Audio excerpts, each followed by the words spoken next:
Eh bien, bonjour à tous, bienvenue à ce comité Grand Lille de janvier, de rentrée. Je suis Sébastien Dupré et vous avez peut-être remarqué que je tiens dans ma main gauche un petit trophée que un certain nombre d'entre nous ont eu il y a une vingtaine d'années, qui était le trophée de notre candidature aux Jeux Olympiques pour Lille 2004.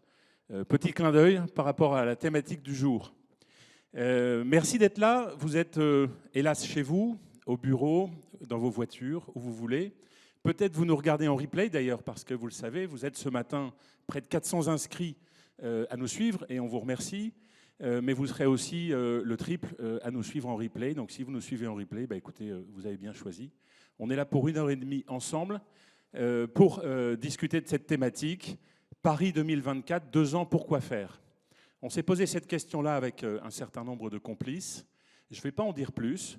Ce que je voulais juste vous dire, c'est que nous avons vécu, pour un certain nombre d'entre nous, un enthousiasme autour de cette flamme. Ce matin, on va se demander si la flamme est rallumable et si Paris, eh bien, finalement, pouvait enflammer les Hauts-de-France, la région, la Melle, bref, le Grand Lille. Avant de passer à notre contenu, je passe la parole à notre président Jean-Pierre Le Tartre. Bien, bonjour à tous. On prend les mêmes et on recommence. Mais c'est pas grave parce que je sais que votre volonté est la mienne de s'accrocher, de continuer, non pas quoi qu'il en coûte, mais quoi qu'il arrive.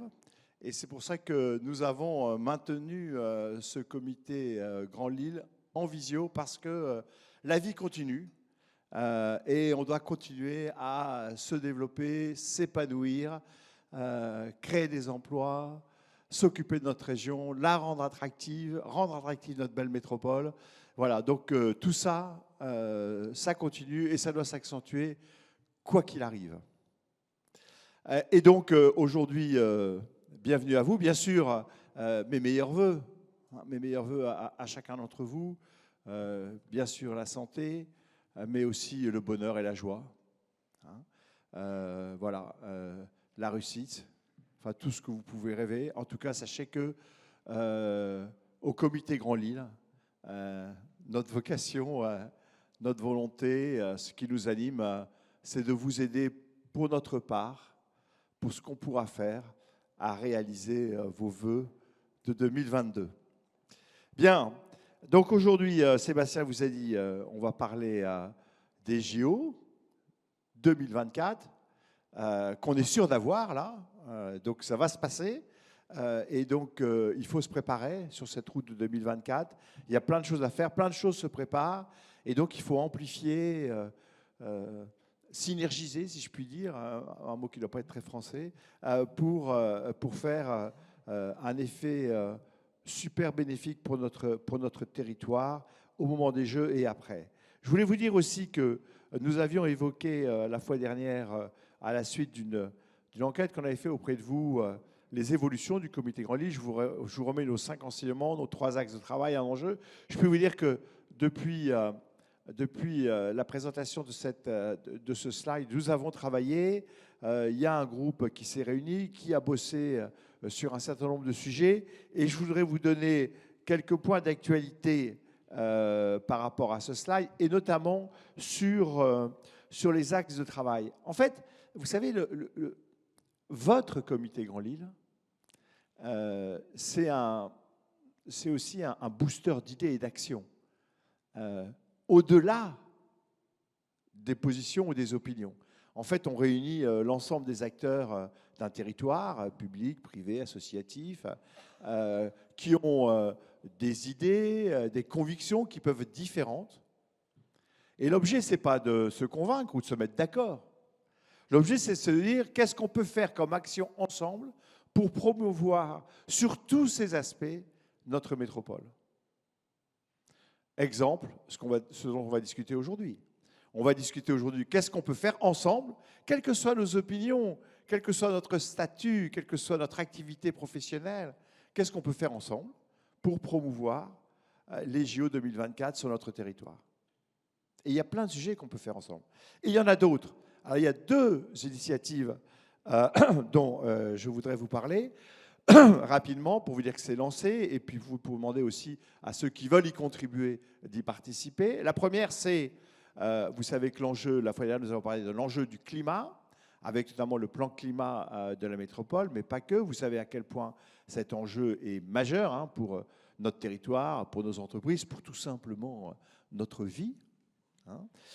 Et donc nous avons avancé et je suis heureux de vous dire qu'il y a un groupe qui a été lancé, qui est animé par Grégory Roquette de la Démarche Verte et Jean-Sébastien Tronchon d'Act and Facts, et que nous avons lancé un groupe sur qu'est-ce qu'on peut faire pour aider chacun et chacune d'entre nous à absorber ce défi du climat, et que ceci se fait en lien avec la MEL et Audrey Linkehead, et que ce groupe, rejoignez-le.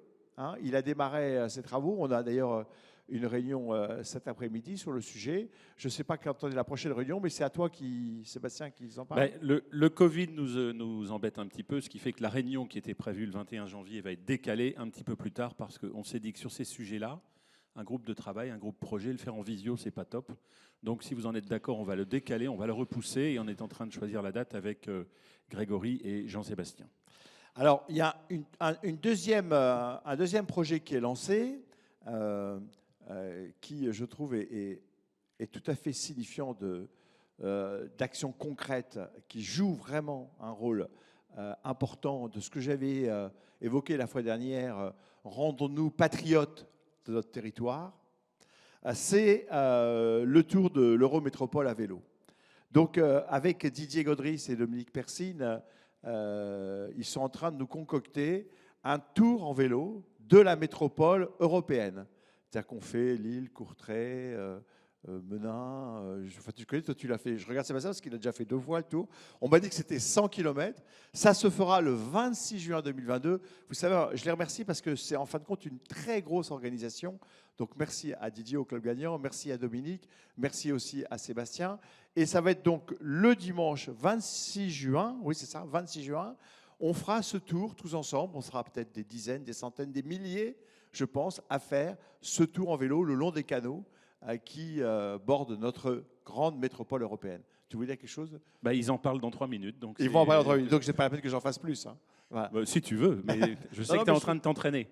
Ça peut être demain un événement qui va marquer notre territoire et qui va prendre de l'ampleur, et bravo aux initiateurs qui l'ont lancé. Donc vous voyez, voilà, on est lancé dans les actions. Je dirais, c'est comment on crée le partenariat pour agir, c'est le partenariat d'objectifs, le partenariat d'action pour le développement de notre territoire. Voilà, aujourd'hui, ça va être donc quelques annonces plus détaillées, plus effectivement les Jeux 2024. Je voulais remercier tous ceux qui ont préparé ce comité Grand Lille, les sportifs qui vont intervenir, toutes les personnes, je ne vais pas toutes les citer, je voulais simplement dire merci à Florence Barizot de la région.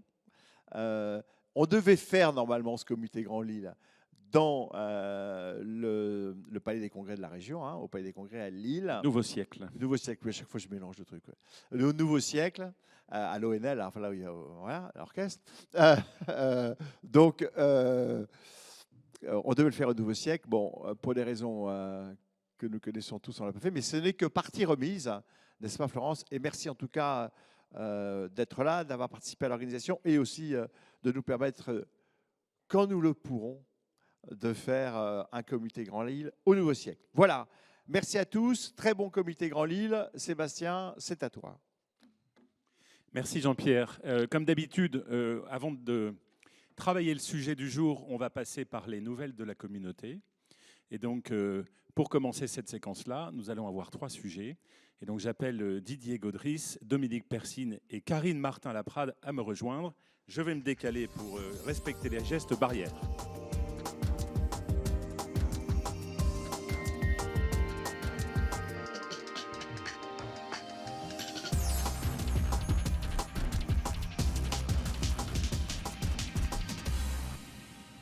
Bon, je rappelle que, évidemment, tous les gens qui sont devant nous ici à la Cité des Échanges portent des masques, et que la règle qu'on s'est donnée, c'est qu'on enlève nos masques quand on s'exprime.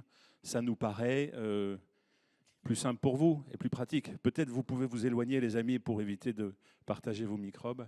On va commencer par le tour de l'Eurométropole. Depuis que je travaille au comité Grand Lille, il y a un sujet qui est douloureux, je le dis. c'est le sujet du transfrontalier. Ce sujet du transfrontalier, on sait qu'il est complexe, qu'il est compliqué, et que beaucoup d'acteurs ont envie de faire des choses, et que ce n'est pas simple. Finalement, à quelques-uns, on s'est dit, eh bien, prenons-le par le biais de l'aventure humaine, les relations, le fun, la joie, la fête. Eh ben, le rêve est en train finalement de prendre réalité.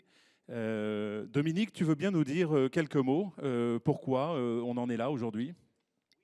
Il faut que tu prennes un micro, voilà. Peut-être Oui, Didier, tu peux prendre le micro à gauche là. j'ai vu mon ami Philippe Lamblin là tout à l'heure qui a voulu relier avec la route du Louvre l'île au bassin minier. Et bien là, on fera également une épreuve populaire dans la même veine, sauf qu'on prendra le vélo. Et ce sera pour effectivement faire une boucle qui reliera eh bien, effectivement les trois versants de notre Eurométropole, à savoir la Belgique francophone, Belgique néerlandophone et la métropole lilloise.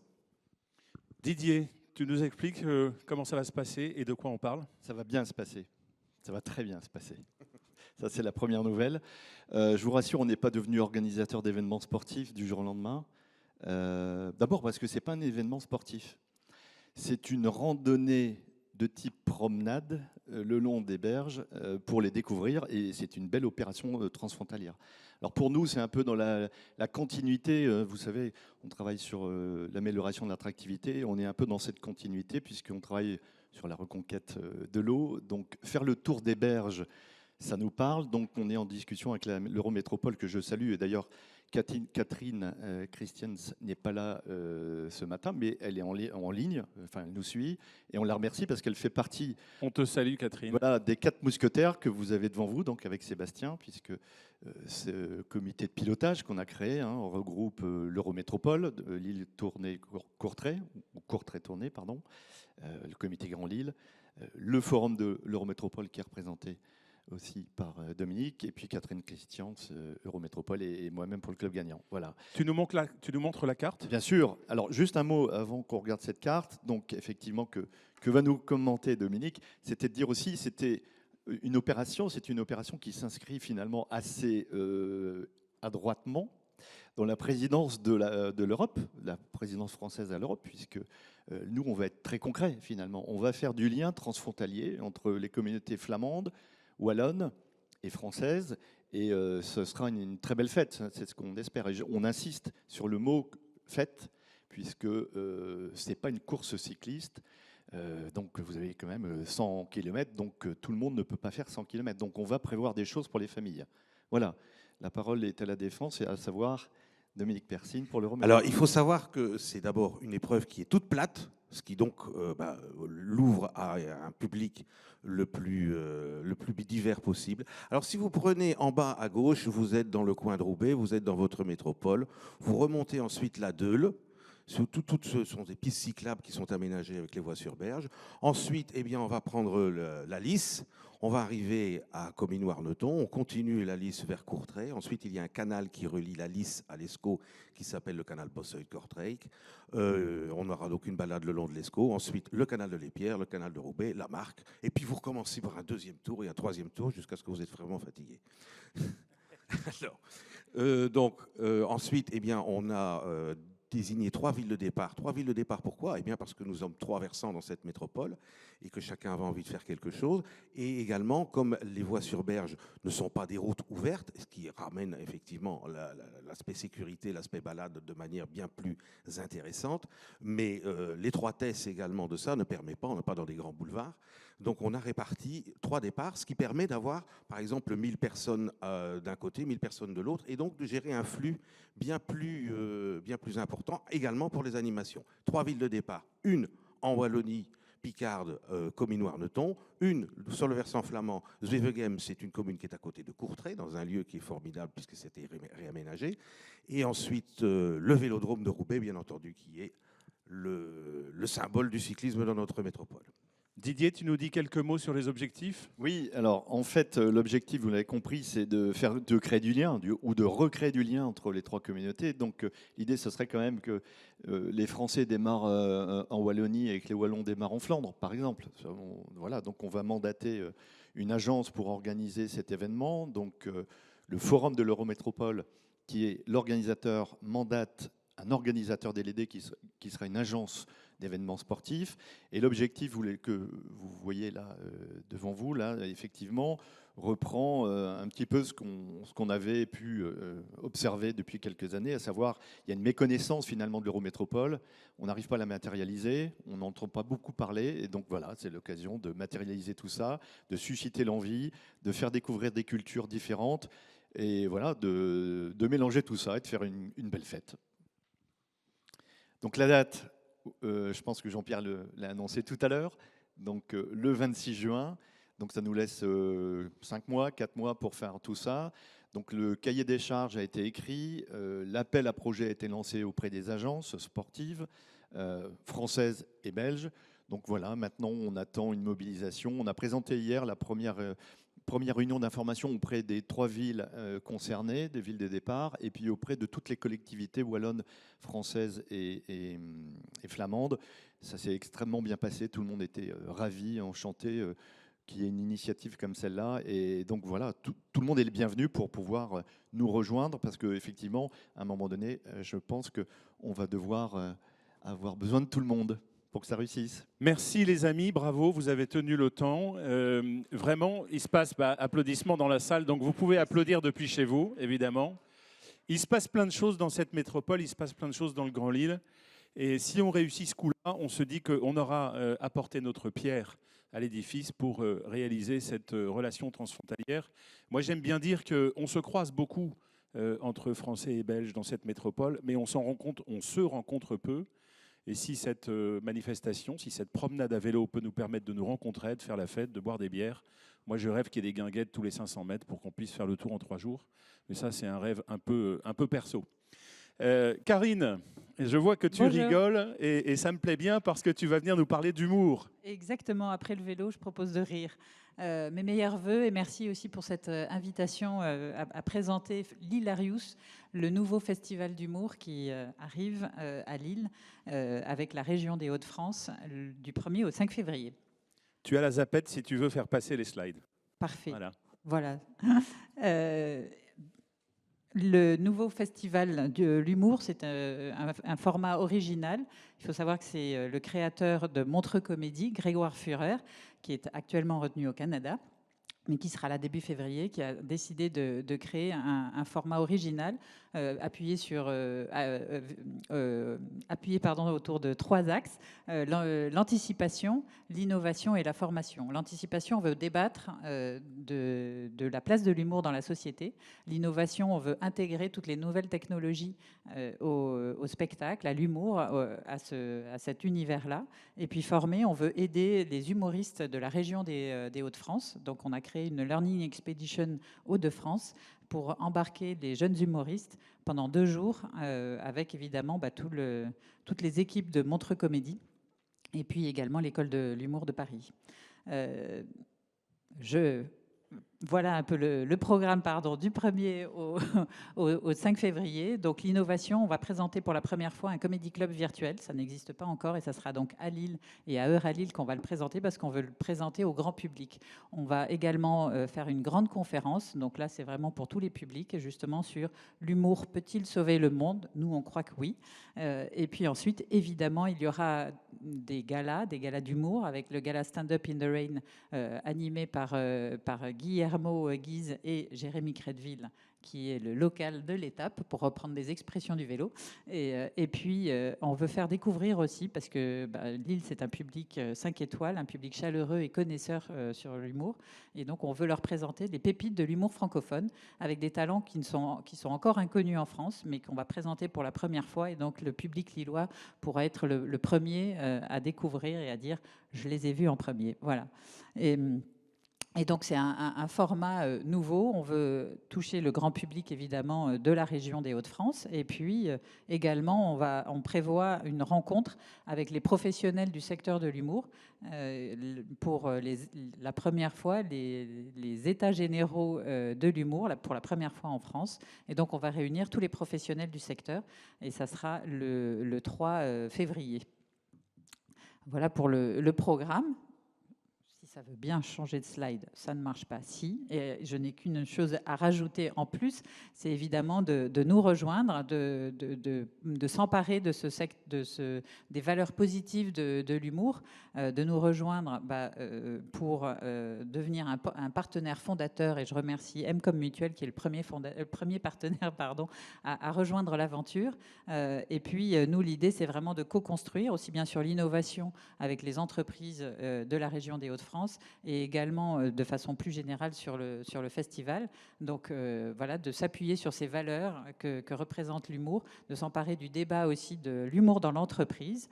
Et justement, on crée un club à faire rire pour réunir les entrepreneurs, faire une communauté d'entrepreneurs pour proposer des ateliers, de débattre aussi sur la place de l'humour dans l'entreprise, de savoir utiliser les clés de l'humour pour, et Dieu sait si on en a un peu besoin en ce moment où on est tous en télétravail, donc de pouvoir tout au long de l'année bénéficier de rencontres avec les humoristes et avec les professionnels de ce secteur. Voilà, j'ai déjà tout dit. Merci Karine. Alors, une fois n'est pas coutume, on a un petit peu d'avance sur notre timing. Je vais en profiter pour te poser une ou deux questions. Oui. Grégoire Fureur, on a appris à le connaître, c'est un globe-trotteur. Oui. Il parcourt le monde. Qu'est-ce qui a fait qu'à un moment donné, vous ayez eu envie de vous installer à Lille ? Alors, effectivement, c'est un globe-trotteur et c'est un entrepreneur et il s'est allié, comme il dit, le rire, c'est un serious business. Et il a souhaité, après avoir créé Montreux il y a 32 ans, il est reparti d'une feuille blanche. Il souhaitait vraiment s'implanter en France parce que l'humour, c'est aussi le pays. La France est un pays majeur sur l'humour. Et c'est aussi suite à une rencontre avec Xavier Bertrand et une envie commune de développer un projet en France. Donc, c'est grâce à Xavier Bertrand et à l'initiative de la région que ce projet s'est monté. Et d'une part parce que c'est un public 5 étoiles, comme je l'ai dit, c'est un public chaleureux et un public connaisseur. Souvent, les artistes viennent présenter leur spectacle à Lille, le rôder et même le capter.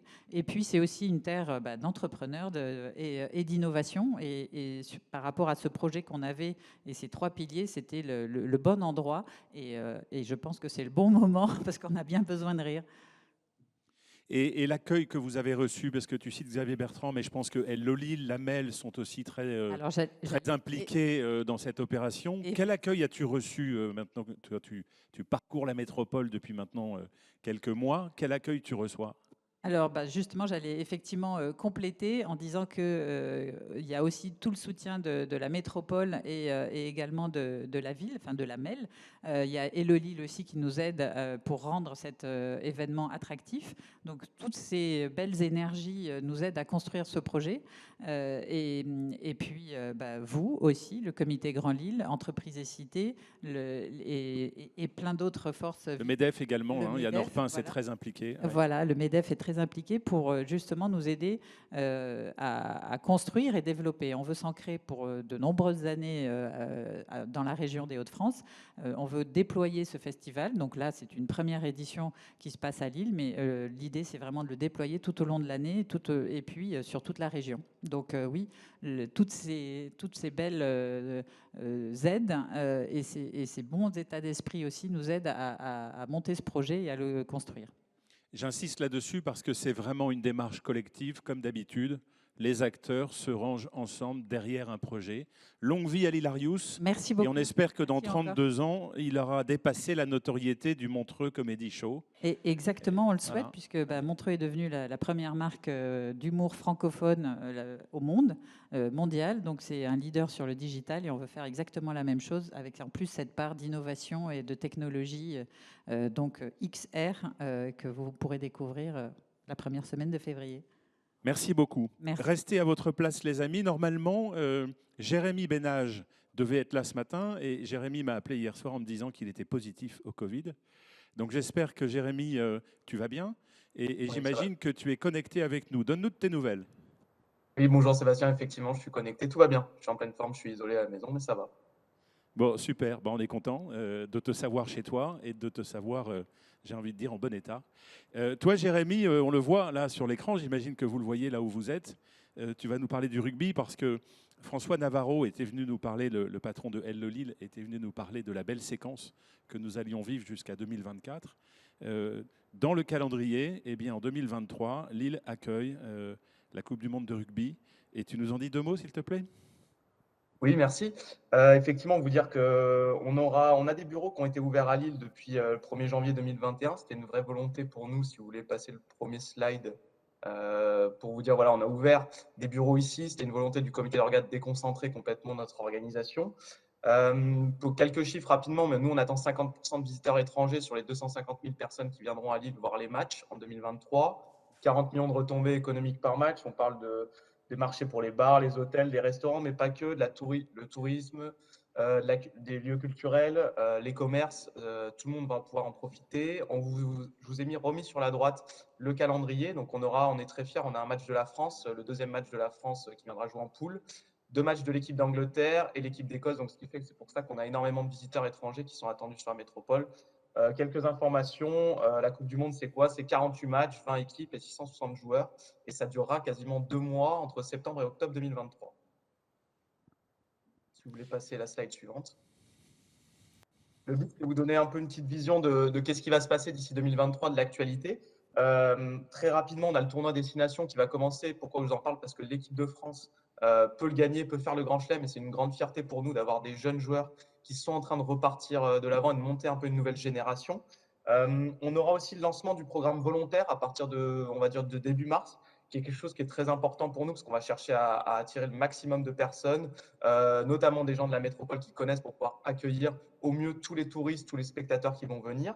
La qualification de l'équipe Europe 2 qui viendra jouer 2 matchs à Lille fin mars. Et j'ai mis un petit clin d'œil au soutien des clubs locaux parce qu'on espère qu'au mois de mai, l'OMR sera en train de jouer les phases finales pour monter dans la division supérieure et que LMRCV, les filles de Villeneuve, seront toujours là et pourront continuer la saison prochaine en première division. 2-3 infos à venir. Le train du rugby qui fera plusieurs étapes dans la métropole, pas que dans la métropole, pardon, dans la région Hauts-de-France, parce que mon périmètre, c'est l'ensemble de la région Hauts-de-France. Vous aurez une étape à Lille et 2 autres étapes dans les Hauts-de-France qui seront annoncées prochainement. On fera un village pendant 3 jours en centre-ville. Le but, c'est de faire un peu découvrir le rugby. Et les dernières actualités, c'était aussi vous donner quelques infos si vous voulez passer sur la slide suivante. Quelques infos par rapport à la billetterie, parce que je reçois souvent beaucoup de questions sur comment on peut assister à la Coupe du Monde. On aura plusieurs phases cette année en 2022. En mars-avril, on ouvrira à la vente les packs de matchs pour les phases finales. Ce qui est encore plus important, c'est qu'on aura en septembre, vraisemblablement autour du J-1 an, l'ouverture de la vente des billets à l'unité. En novembre, l'ouverture de la bourse d'échange. Et je voulais faire un petit focus parce qu'on a reçu aussi pas mal de questions sur le sujet, sur les hospitalités. Donc les hospitalités, c'est quoi? C'est les loges et les salons du stade, vous dire qu'ils sont toujours disponibles et qu'on a une vraie vision là-dessus qui est différente de celle des organisateurs d'autres événements sportifs internationaux. C'est nous qui sommes en charge, qu'on a récupéré la totalité des droits, c'est nous qui produisons les hospitalités, qui les vendons. Pourquoi? Parce qu'on veut proposer quelque chose de spécifique au territoire et pas quelque chose que vous pouvez avoir à la Coupe du Monde au Japon ou à la Coupe du Monde en Angleterre en 2015. Donc voilà, c'était un petit clin d'œil pour vous dire qu'on avance sur la Coupe du Monde, qu'on est très heureux de l'accueil du territoire et on a hâte d'être en 2023. Merci beaucoup, Jérémy, pour ces explications. Parle-nous un petit peu de ton sentiment, toi aussi. Je ne pense pas que tu étais de la région à l'origine. Si, tu es de la région, toi? Non, pas du tout. Pas du tout. Je viens de Lyon. Tu viens de Lyon. Tu es arrivé quand ici pour préparer cette compétition? Je suis arrivé fin décembre l'année dernière, fin décembre 2000. On a ouvert les bureaux le 1er janvier 2021. D'accord. Tes collègues d'autres villes t'envient d'avoir récupéré les Anglais? Oui, parce que franchement, c'est quelque chose de vraiment positif pour le tourisme et pour l'attractivité du territoire au sens large. Ça ne concerne pas que la métropole, ça concerne l'ensemble de la région, parce qu'on parle de durée de séjour moyenne de 5, 7, 10 jours, pour les Anglais notamment. Et ils ne vont pas rester que sur l'île, en fait. Ils vont aller visiter, ils vont aller sur la côte, ils vont aller vers Amiens, ils vont aller voir les lieux de mémoire. Donc, c'est des choses aussi qui sont importantes pour nous. Ça fait partie des principaux acheteurs de la Coupe du Monde. Donc le monde entier aura peut-être les yeux rivés sur Lille pendant cette séquence-là, grâce à l'impact de ces gros matchs qui se passeront chez nous. Complètement. Et puis, il ne faut pas oublier, on le dit souvent, même si la France jouera l'Uruguay, on sait que l'Uruguay, ce n'est pas la nation la plus prestigieuse du rugby, mais on espère quand même que la France, sur ce deuxième match de poule, un engouement assez important sur l'ensemble de la région. C'est une super nouvelle pour nous. Enfin, il y a beaucoup de villes qui sont plus rugby que je ne citerai pas ici, qui auraient aimé avoir un match de l'équipe de France en poule. Nous, on a cette chance de l'avoir. C'est une vraie fierté. Et je pense que c'est vraiment quelque chose dont il faut parler. De quoi tu as besoin là? Tu as 400 personnes qui t'écoutent en live et tu auras plus de 1000 personnes qui t'écouteront en replay. De quoi tu as besoin pour qu'on réussisse ensemble cette compétition?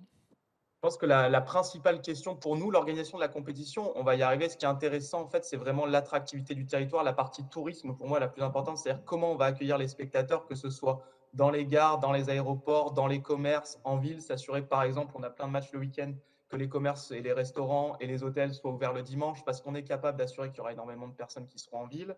On a vraiment besoin voilà, que tout le monde se sente, tous ces gens qui vont venir, en fait, ils vont venir voir du rugby, faire la fête, mais ils vont aussi découvrir une région. Et je pense que les chiffres qu'on a sur les précédentes compétitions, les gens ont envie de revenir derrière. Donc, le message à faire passer, c'est ça, c'est de dire soyez fiers d'accueillir cet événement et il faut en faire un petit peu plus que d'habitude pour montrer. C'est un peu, il y aura, je sais qu'il y a les JO quelques mois après, ça permet de se préparer aussi où il y aura autant de visiteurs étrangers. C'est très important pour l'image du territoire. Et parler anglais. Je sais que c'est un gros sujet aussi pour tout le monde, mais on a besoin, vu la proportion de touristes anglais, de bien parler la langue. Parler les langues. Oui, merci de le dire au passage parce qu'on ne rate jamais une occasion au Comité Grand Lille de dire que l'internationalisation de la métropole passe aussi par notre culture et la maîtrise des langues étrangères. Merci Jérémy, on te souhaite comment dirais-je, un bon Covid, en tout cas qui soit le plus doux possible. Et donne-nous de tes nouvelles rapidement pour savoir si tout va bien pour toi. Passe une bonne journée. Je vous remercie les amis, cette première séquence est terminée. J'appelle maintenant pour passer à notre première table ronde sur le premier sujet, Florence Barizot de la région, Éric Skironca et Philippe Lamblin.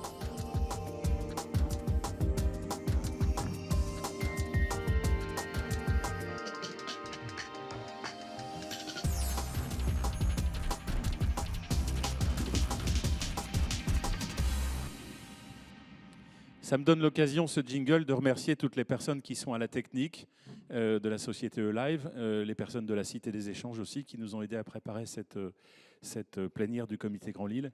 Et puis toutes les équipes d'entreprises et cités, Noémie, Soraya, Alice, Lucille, qui nous ont aidés à préparer. Et bravo pour les passages des slides, parce que vous avez remarqué que je n'ai plus rien à faire. Ça déroule facilement. Merci beaucoup. Les amis, on va là parler donc de cette perspective des JO de Paris.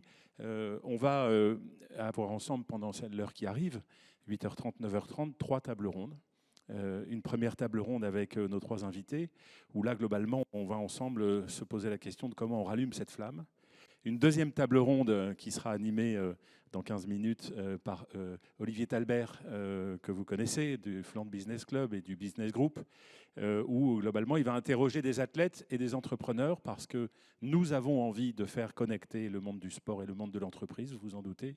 Et ensuite on fera une troisième table ronde avec Olivier aussi qui nous parlera d'un projet que nous portons ensemble avec un certain nombre de complices, Vindhya Saravan du Souffle du Nord, que je remercie d'être ici, et puis Pascal Laousse qui viendra nous parler d'une initiative que je trouve extraordinaire autour des clubs d'élite de la métropole. Voilà les 3 séquences que nous allons traverser ensemble jusqu'à 9h30. Donc comme on dit à la télé, ne zappez pas, restez avec nous. Première table ronde, ensemble, vous représentez les collectivités, vous représentez, je dirais, les institutions locales. Alors je vois Philippe, tu t'exprimeras tout à l'heure, toi tu ne représentes pas les collectivités, mais chacun te connaît, mais tu es couteau suisse. Et tu es très actif dans tous ces domaines-là. J'ai envie de commencer avec toi, Florence, si tu veux bien. Oui, vous pouvez enlever le masque si vous voulez, mais en même temps, chacun fait comme il le sent. Pourquoi on rallume cette flamme? Pourquoi faire, Florence? Pourquoi faire? Pour faire une région en forme, qui forme et qui performe. Et ça, ce sont aussi des entreprises en forme, qui forment et qui performent. D'abord, le sport dans les Hauts-de-France, c'est plus de 2 millions de pratiquants réguliers. Ces pratiquants, ils sont dans vos entreprises. Donc le sport, c'est d'abord vous. Deuxièmement, le sport, c'est nous. Parce qu'en ce moment, on a besoin de quoi? On a besoin de santé, physique et morale. On a besoin de cohésion sociale et on a besoin d'activité, d'emploi et d'attractivité. Et bien, le sport répond à ces 3 enjeux. Bah dis donc. Les sportifs sont dans les entreprises, les sportifs sont dans les familles, les sportifs sont dans la rue, sont dans les salles, les sportifs sont partout. Ça apporte quoi de faire du sport? Alors, d'abord, ça apporte de la santé physique et morale, comme je l'ai dit, de la cohésion sociale. Souvenez-vous de l'Arc de Triomphe quand on est champion du monde, et puis malheureusement, l'Arc de Triomphe qui a pris d'autres couleurs un peu plus tard. Il n'y a que le sport qui met tout le monde dans la rue sur cette cohésion sociale. Et puis, ça doit être un marqueur de notre territoire. Ça doit être un outil marketing au service de notre territoire pour notre attractivité, donc pour l'activité et pour l'emploi. Les enjeux pour la région, pourquoi est-ce qu'il y a quelques années, on a créé une team Hauts-de-France? Pourquoi est-ce que là, on se prépare? Finalement, Jean-Pierre disait tout à l'heure, ces jeux, on est sûr de les avoir, mais il ne se passe pas chez nous. Qu'est-ce qu'on vient faire dans cette aventure? Alors justement, moi j'ai une obsession, une seule, et je voudrais vraiment la partager avec vous. Que va-t-il rester sur notre territoire et donc dans vos entreprises le jour où la cérémonie de clôture de Paris est terminée? Il faut absolument qu'il reste une empreinte, c'est-à-dire une marque profonde et durable dans notre territoire et évidemment dans nos entreprises. Alors concrètement, les institutions, Eric en parlera également, nous on est là pour mouiller le maillot, bien sûr, pour nos athlètes, mais on est là aussi pour être un effet. Concrètement, la team, c'est un accompagnement de la région au territoire, c'est un appel à projet, ce sont des équipements sportifs. Concrètement, la team, le E de team, c'est les entreprises. Olivier en parlera, Violaine et Vincent. Coupure son. C'est donc le E d'entreprise et Olivier donc, présentera tout ce qu'on construit ensemble pour ça. C'est aussi le A d'associatif, parce que si on développe le bénévolat, d'abord on forme les bénévoles à la région et donc tu le disais tout à l'heure Sébastien, on aura des gens qui vont peut-être se former aux langues étrangères et qui transféreront les valeurs du sport aussi dans votre entreprise. Et le M, c'est le marqueur territorial. On l'a fait en 2004 avec La Flamme est en nous. Je pense que ça a été aussi une façon d'avoir un marqueur marketing et il faut poursuivre cette dynamique. Bah, c'est bien, ça donne envie, cette énergie. Ensemble, en préparant cette plénière, on s'est aussi posé la question des pièges, parce que on pourrait fantasmer sur des retombées, on pourrait fantasmer sur plein de choses. Je crois que vous avez aussi fait un travail de préparation sur les pièges à éviter. Oui, je vous disais, il y a tout à y gagner. Il y a peut-être 3 points de vigilance. Eric est d'accord avec moi là-dessus. Fantasmer sur l'accueil de certaines délégations. Quand je dis fantasmer, ça ne veut pas dire qu'il ne faut pas accueillir des délégations étrangères. Mais il faut veiller à ce que ça ne soit pas une bunkérisation d'un équipement et que les citoyens ou les gamins ne voient pas le début d'un morceau de short ou de maillot. La deuxième, ça serait de ne pas préparer nos clubs à accueillir, on le sait, une arrivée de licenciés. C'est le phénomène après les Jeux Olympiques. Pascal, on pourrait en parler sur le volet avec les à Tokyo. Donc ça, c'est à travailler avec le mouvement sportif. Et puis le dernier piège, ce serait que la flamme s'éteigne. Alors je suis venue avec le bouquin qui a été édité par le comité Grand Lille. La première citation d'Éric Orsena, c'est « Ma plus grande frayeur serait que tout redevienne comme avant ». Bah, rassurons-le et continuons la flamme aussi après les Jeux Olympiques de Paris. Tu vas faire plaisir à Jean-Pierre Letarte si tu cites le bouquin des cafés de l'après. Je suis venue avec. Hein. Merci, merci Florence. C'est vrai qu'il y a parfois beaucoup de fantasmes sur tous ces sujets-là. Et c'est la transition avec Éric Skironka. Merci beaucoup, Éric, d'être là. Toi, tu es, je me permets de te tutoyer, c'est la coutume au comité Grand Lille. Merci. Tu es maire de Sailly-les-Lannoy et vice-président de la métropole européenne de Lille. Et très engagé dans le sport, puisque tu es vice-président sur les sports. Quel regard, toi, tu portes par rapport à ce que dit Florence ? Ce que dit Florence, effectivement, rien ne sera plus comme avant après les JO 2024, et notamment pour le territoire de la métropole européenne de Lille. On l'a rêvé sur le stadium, on l'a dans les cartons depuis très longtemps, l'envie de rénover ce stadium et d'en faire le poumon et d'en faire l'endroit où on fait le plus de sport. Je rappelle que ce stadium, contrairement à ce qu'on peut y penser, il fait 200 000 entrées, il y a 200 000 personnes qui passent la porte du stadium, alors qu'on a l'impression que depuis que le LOSC n'y joue plus, il s'y passe rien. Il y a 14 clubs résidents, et notamment on a sur la métropole européenne de Lille un grand projet rugby. Donc on profite de la Coupe du Monde de rugby pour faire la rénovation du stadium, notamment les 2 tribunes principales et aussi tous les vestiaires. Et on va profiter aussi des Jeux Olympiques pour avoir un héritage, une empreinte, et notamment sur la deuxième slide, j'ai le plaisir, la deuxième slide qui va arriver, j'ai le plaisir de vous montrer ce que sera le village olympique. C'est sur l'ancien parking des visiteurs du LOSC. Voilà, il y aura cette résidence licence de 500 chambres qui permettra d'accueillir les athlètes de haut niveau et qui restera dans notre héritage parce qu'elle permettra aussi d'accueillir les athlètes des clubs, les athlètes métropolitains dans les meilleures conditions, à côté du Palacium, à côté de la salle Léo-Lagrange du TLM, à côté de la salle du VCMB. Donc ça sera vraiment un lieu, un îlot pour nos sportifs métropolitains.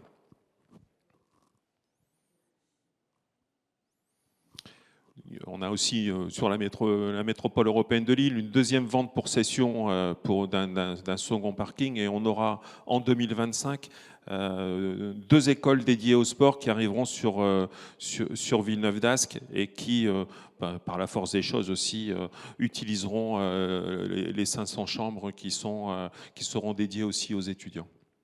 Premier bénéfice, c'est qu'on profite de cette séquence pour améliorer nos installations. Donc ça va bénéficier à tout le monde dans la durée. Bien sûr, et ça a vraiment du sens. C'est-à-dire que c'est d'abord un besoin pour nos sportifs, c'est un besoin pour nos clubs, et on espère demain, bien évidemment, que nos clubs métropolitains se porteront mieux. On espère aussi, si on peut jouer, je regarde Pascal Laouze qui est là, ici, parmi nous, mais on espère faire passer un gap aussi sur le hand, puisque je rappelle que cette compétition, c'est la compétition de handball. Et donc, on a nos clubs, le club de Villeneuve-d'Ascq et le club de Lille-Lhomme Métropole Basket, handball, excusez-moi, et qui passera un gap aussi et qui arrivera à un niveau supérieur. Merci Eric. Je voudrais terminer sur un dialogue parce que là aussi, en préparant ensemble, j'ai découvert quelque chose, c'est que ces collectivités qui parfois ont du mal à s'organiser, à travailler ensemble. Là, j'ai trouvé qu'il y avait une belle complicité entre vous deux. Est-ce qu'on peut dire que vous avez le même maillot ou est-ce que c'est du discours ? On n'a pas le même maillot. Il y a le maillot de la région et il y a le maillot de la métropole. Mais on a la même passion. Et puis au milieu de tout ça, il y a les athlètes et c'est bien ça qui nous intéresse le plus. On a, comme le disait Florence, il faut faire du sport. Il faut faire du sport au quotidien, mais aussi il faut faire du sport à très haut niveau. Et donc, Florence va compléter ce que je suis en train de dire, mais on est sur la même longueur d'onde. On n'a pas le même maillot, mais on fait tous ici partie de la même team. C'est ça qui importe. C'est quand on partage une passion, forcément, on partage des objectifs, une complicité, surtout une confiance et un respect l'un pour l'autre. Merci les amis. Je voudrais passer la parole à Philippe Lamblin, mais je pense que tu as une petite surprise, Philippe, avant de commencer. Les décideurs qui nous écoutent, un chef d'entreprise, une chef d'entreprise, elle est déléguée générale de la fédération du TP, qui donne de sa vie au service de la collectivité. Un ancien patron d'école, un formateur, pareil. C'est ça la vie de la cité. Et je rêve d'avoir la même table avec le patron des conseils départementaux de cette région, etc. Ensemble, il faut que l'on gagne. La seule chose qui nous intéresse, ou qui m'intéresse particulièrement, c'est de faire en sorte que tous ces jeunes qui sont dans cette région, c'est à peu près 100, présélectionnés olympiques, ils soient accompagnés et ils gagnent. Alors vous allez me dire, oh, mais attendez, ça ressemble à quoi ça ? Ça ressemble à ça. Je dois t'aider, c'est ça ? Voilà, ça ressemble à ça. Tu peux tenir mon micro, s'il te plaît ? Oui, je suis la femme, moi je fais l'assistant. Monsieur le Président, ça c'est pour vous. La flamme, elle existe déjà dans cette région. Et puis dans cette région, il y a des gens qui ont été cueillir l'or olympique. Alors ça, vous pouvez en rêver. L'or olympique, c'est simple. Il y a 3 médailles. Alors vous m'écoutez bien ? Écoutez bien le numéro de téléphone que je vais vous donner. 06 82 58 28 28. 06 82 58 28 28. Le premier qui m'envoie un SMS en me disant il y a 2 médailles d'or, plus une troisième, 2 qui ont été gagnées à 2 Olympiades différentes, Barcelone et Séoul, par un monsieur qui est patron d'entreprise dans la région. Je vous donne des clés là. La seconde, non, pas lui, il n'a pas le droit.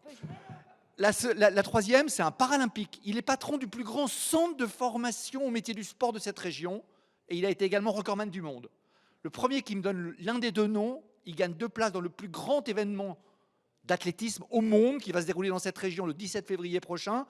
C'est pas du pipeau, hein. La meilleure preuve, c'est que seront présents le champion olympique du 100 mètres, le champion olympique du 1500 mètres, j'arrête, et tout le reste. Et il est classé devant New York et devant d'autres aussi. Voilà. Tu parles du meeting d'athlétisme de Liévin. Il s'agit du meeting d'athlétisme qui se déroule à Liévin, qui est télévisé dans le monde entier. Ça veut dire que la flamme, elle est déjà rallumée, Président. Alors qu'est-ce qui nous intéresse dans ça ?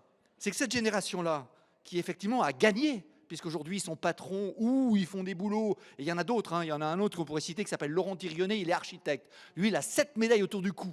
Donc c'est pas lui. C'est pas lui. voilà. C'est pas lui. T'as Allez. déjà donné un. Je suis désolé, j'ai comme l'impression... On n'a pas le droit de jouer, Eric et moi, parce que nous, on a trouvé. Hein. Voilà. Et dernier petit point, vous allez voir tout à l'heure dans la séquence, un athlète. Il habite Boulogne-sur-Mer, dans un quartier HLM, j'ai envie de dire cauchemardesque, qui est en rénovation. Ce garçon, si la rectrice, si des entreprises ne l'avaient pas pris en main, jamais il aurait eu un BTS. Et quand la rectrice lui donnait son BTS, il lui a dit « Madame la rectrice, si vous n'avez pas été là, je serai avec mes copains en prison, parce que j'ai touché à la drogue, à Longnes. » Ces gens-là, il y en a des dizaines. Et il faut les aider à sortir. Ce garçon, aujourd'hui, il a été à 23 ans sélectionné olympique, finaliste olympique, et il a 10 records d'Europe. Voilà, cette région, c'est ça, et il faut faire en sorte de l'aider, et je compte sur vous, et vous allez être gagnant-gagnant. Il y a déjà 6 entreprises de la région qui se sont engagées. Alors des très grosses, hein, Decathlon, 25 personnes, ils vont prendre. Alors évidemment, ils en prendront également en Chine, dans leurs magasins, parce qu'il faut que tout le monde y aille. Et puis des toutes petites, pour aider, et pas dire, ah là bon, je fais du mécénat. Non, c'est gagnant-gagnant. Voilà, cette région, c'est ça. J'entendais ce que vous allez faire sur l'Eurométropole. Magnifique. Il y a le Ski Tour. Il y a l'île Ardelot, je pense à mon copain Crépel. Et ça, c'est pas de la compétition, c'est du bien vivre ensemble. Alors ensemble, cette région, elle est partie. Il reste 80 athlètes, vous allez vous les arracher, à aider, à soutenir, et vous allez voir qu'on va faire des choses magnifiques. Ça, c'est le premier truc sur le... On en parlera concrètement tout à l'heure avec Olivier Talbert. Tu avais envie de compléter, et j'ai une question pour toi après, mais complète ce que tu avais envie de dire. Je voulais vous parler d'une initiative qu'on a prise avec le comité des Jeux Olympiques. Est née dans cette région cette opération du stade vers l'emploi. Nous avons mis au travail, entre 2019 et 2021, 2500 personnes. On a mobilisé 850 entreprises. C'est peut-être votre cas, je trouve personne. Écoutez, aidez-nous, ou plutôt, on va vous aider, changez les codes de recrutement. Changeons les codes de recrutement. Vous êtes sur un stade avec 100 demandeurs d'emploi, une vingtaine de chefs d'entreprise. Ensemble, vous faites du sport. Ensemble, vous allez déjeuner anonymement et ensuite, vous faites le job dating. On en a fait 40 dans cette région. Sur les 40, 70% des gens sont à l'emploi. 2500. Le comité olympique a dit « Ah, mais attendez, c'est vachement bien votre truc. On va le faire nationalement. » On en a fait en Guyane, on en a fait à Marseille. C'est-à-dire que c'est un mode d'emploi, il faut bousculer les codes. Non, nous ne resterons pas dans une région où on dit « Ah, ici, on a toujours 2 points de chômage de plus que les autres. » Eh bien, une des solutions, c'est le sport. Et ce stade vers l'emploi a permis cela. Et je peux vous assurer que pour 2022, on a une ambition folle. Et on en parlait tout à l'heure avec le président Le Tartre. Si vous avez des soucis parce que vous ne trouvez pas les collaborateurs que vous voulez, faites appel à nous. Je pense qu'on a peut-être la solution. Vous voyez, on l'a fait dans toute la région, de Château-Thierry à Dunkerque. Ça marche. Merci. Et on parle beaucoup des entreprises, mais au comité Grand Lille, il n'y a pas que des entreprises et des entrepreneurs, il y a aussi des associations, des collectivités, un certain nombre d'organisations, bref, une mini-société. Qui que vous soyez, où que vous êtes, ou qui que vous êtes et où que vous soyez, pardon, vous êtes les bienvenus. On en parlera tout à l'heure très concrètement avec Olivier Talbert, mais l'idée, c'est de faire en sorte que aucun athlète ne soit laissé sur le bord du chemin pendant cette préparation et que l'on puisse les accompagner. Ça fait partie, pour nous, des clés de la réussite de cette préparation des JO de 2024. Philippe, je ne voudrais pas que tu partes sans nous dire 2 choses. La première, tout le monde ne te connaît pas. Qui es-tu et au nom de quoi tu parles là aujourd'hui ? Je parle au nom de personne. Je suis un habitant de cette région qui a eu la chance de servir la croissance d'une boîte fantastique qui s'appelle Le SAF pendant 20 ans de ma vie, la faire rayonner dans le monde entier. Puis associativement, bien évidemment, je porte une ligue d'athlétisme. C'est quoi ? C'est 25 000 bénévoles au service du lien social, de l'éducation et du sport. Le patron du TLM, du volleyball, est avec nous. C'est la même chose. Et effectivement, ce mouvement associatif, je vois le Souffle du Nord qui parlera tout à l'heure, il faut que cette dynamique, elle montre bien qu'on est différent des autres. Alors qu'est-ce que je fais ? Moi, je rends à la société tout ce qu'elle m'a donné. J'ai eu la chance de faire une magnifique carrière professionnelle. Écoutez, il est temps, comme Jean-Pierre, de donner un peu. Et on va donner. On réfute totalement le fait qu'il y aura encore des chômeurs dans cette région. Il y a plein d'initiatives. Il faut simplement les mettre ensemble, associations, entreprises, et on va gagner. Excuse-moi, mais tu as donné toute ta vie. Donc j'ai envie de dire, je vais corriger si tu m'y autorises, tu continues à donner.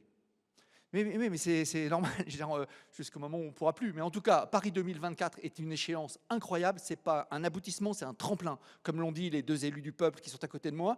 Et je pense qu'ensemble, on va vraiment faire quelque chose. Vous savez, je suis venu dans le comité Grand Lille la dernière fois. Il y avait à côté de moi Pierre Monroy et de l'autre côté Bruno Bonduel. Et on était parti sur 2004. Tout le monde se foutait de nous. On l'a fait, on a gagné. Et en finale, on a dit, allez, si on perd la finale, c'est-à-dire on perd à l'international, on fera Lille capitale européenne de la culture. Une fois encore, le sport a permis ça. Voilà, je vous donne rendez-vous sur les stades, chez vous ou ailleurs. Je vous annonce que j'ai 4 gagnants, il faut que je regarde à quelle heure c'est arrivé. Merci d'avoir répondu aussi rapidement. Oui, dans cette région, les Jeux Olympiques sont présents. Ils seront présents le 17 février à Liévin. Puisque tu as des gagnants, tu peux donner les réponses. Et Alors, c'est toi qui choisiras le gagnant des places pour Liévin, mais la réponse à la question... Alors, ça les 2 intéresse médailles tout le d'or monde. olympiques, il est le seul de cette région, vivant ou mort, excusez-moi. Il s'appelle Nicolas Hénard. Il a fait ça en bateau. Et il a fait ça à 2 Jeux Olympiades. Alors, les chefs d'entreprise ont attendez. Non, c'est un truc hyper entreprenant. Il m'a raconté que sur un des bateaux, il ne pouvait pas saquer son partenaire. Et ensemble, ils ont gagné la médaille d'or olympique. C'est ça la vie. Et aujourd'hui, il est banquier. Et le second, il s'appelle Patrice Gergès. Vous le croiserez certainement un de ces jours. Il dirige le Krebs de Wattignies. Il est amputé d'un bras. Il a gagné les Jeux Olympiques à Barcelone en paralympique sur 400 mètres. Il a couru en 48 secondes et 6 centièmes. Pour les spécialistes ou les non-spécialistes, essayez de le faire en vélo, vous allez voir. Et voilà. Et il a eu le record du monde à une époque. C'est ça la région qui gagne. Avec vous qui vendez vos produits dans le monde entier. Et arrêtons les discours, faisons en sorte d'exemplifier. En tout cas, Monsieur le Président, vous allez porter haut le maillot. J'espère que vous n'aurez... Ah bah oui, bien sûr. Merci beaucoup. À très bientôt. Merci les amis, on va passer à la séquence suivante et je vous remercie vraiment chaleureusement de cet enthousiasme partagé. Alors on peut lancer le jingle et pendant que le jingle arrive,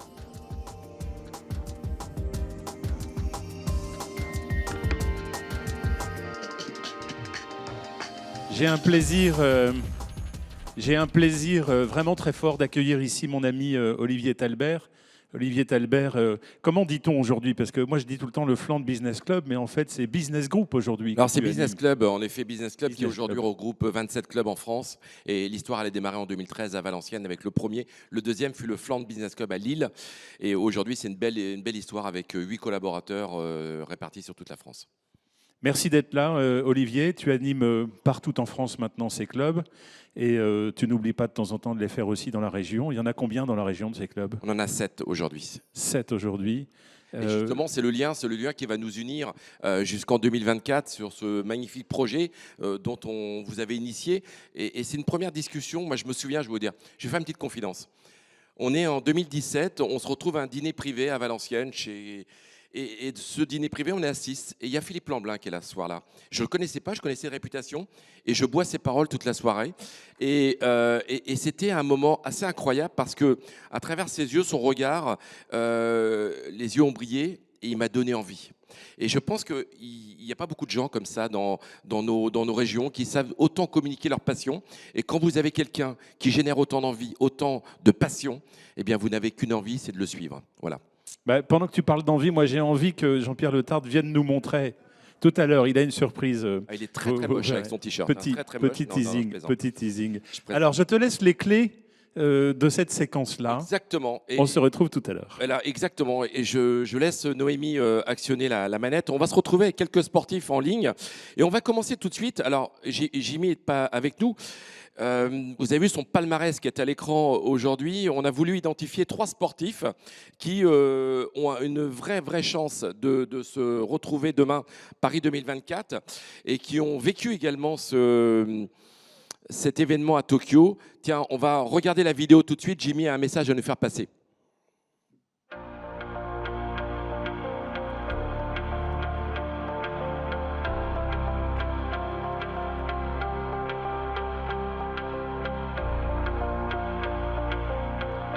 Bonjour à tous, c'est Jimmy Gressier. Je vais être accompagné par la Caisse d'épargne pour pouvoir partir en stage régulièrement et aujourd'hui je suis fier de partager toute mon expérience avec les salariés de la Caisse d'Épargne et de représenter aussi l'image de la Caisse d'Épargne à travers mon sport. Et c'est surtout que à l'heure d'aujourd'hui, j'ai pu avoir 11 médailles au championnat d'Europe. Je suis très fier de ce que j'ai accompli et voilà, je me tourne vers l'avenir, vers Paris 2024. Et si j'avais pas ces partenaires qui m'épaulaient à mes côtés, je pense que ce serait compliqué de penser à Paris 2024. J'ai des petits partenaires qui m'accompagnent depuis mes débuts. Je les ai pas lâchés parce qu'ils ont été les premiers à croire en moi. Et à l'heure d'aujourd'hui, je les représente à l'international et c'est pour eux une fierté aussi, pour moi une fierté de représenter les partenaires de ma région. Vous n'avez rien à perdre, vous avez tout à gagner. Le partage d'expérience de l'athlète pour vos salariés, dans votre entreprise, l'image qui représentera à travers le monde et partout dans le monde. Mon ambition à Paris 2024, c'est de décrocher une médaille d'or aux Jeux Olympiques. Et voilà, à l'heure d'aujourd'hui, c'est un rêve de gosse et je pense que je suis sur la bonne voie pour le réaliser. Donc je tenais à remercier tous mes partenaires et maintenant, c'est à vous de faire le job.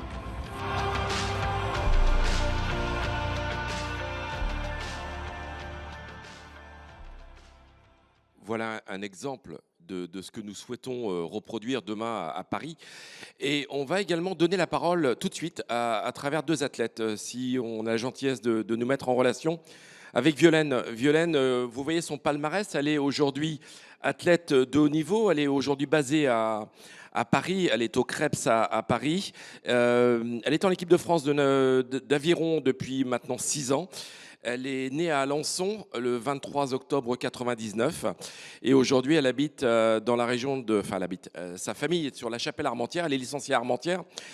Violaine, merci d'être avec nous ce matin depuis Paris en duplex. Quand on parle des JO, tu as vécu Tokyo.